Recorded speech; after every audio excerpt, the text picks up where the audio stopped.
time of year is 87. We hit that on Wednesday coming up, partly cloudy, and 89 by Thursday, and then by Friday back up to 90, but no extreme heat beyond Saturday. Please be safe outdoors. That's your forecast. Leave it back to you. Okay, thanks so much, Justin. Well, too hot to march. Today's Salute to Independence parade was canceled because of the dangerous heat. Yeah, the parade is officially canceled due to extreme heat this year.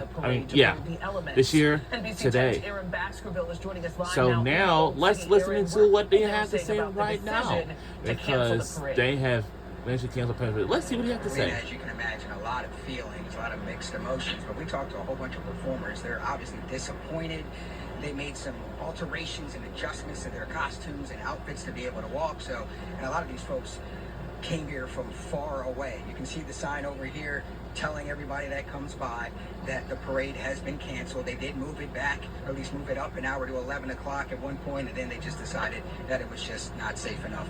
Over here last night, we told you about that. The Salute to Service concert was canceled. Organizers telling us that that stage that you're looking at right there at one point reached 117 degrees. Obviously, too dangerous for anybody to perform.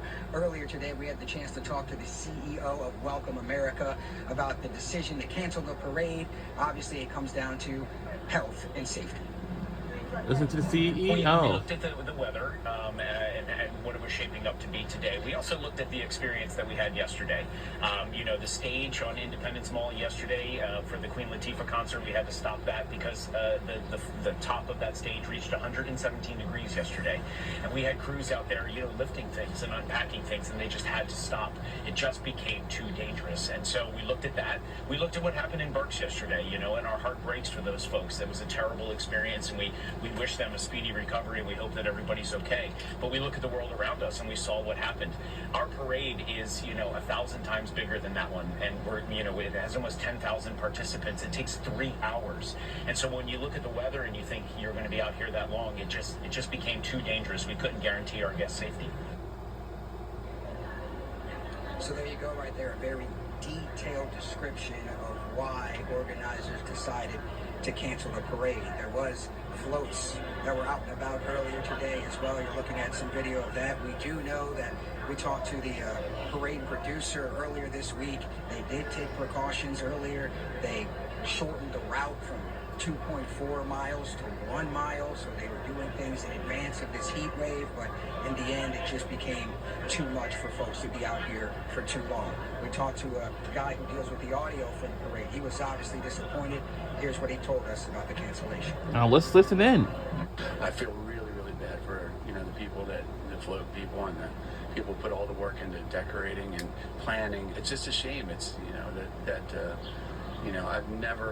I've been in business 40 years. I've never had anything like this, witnessed anything like this.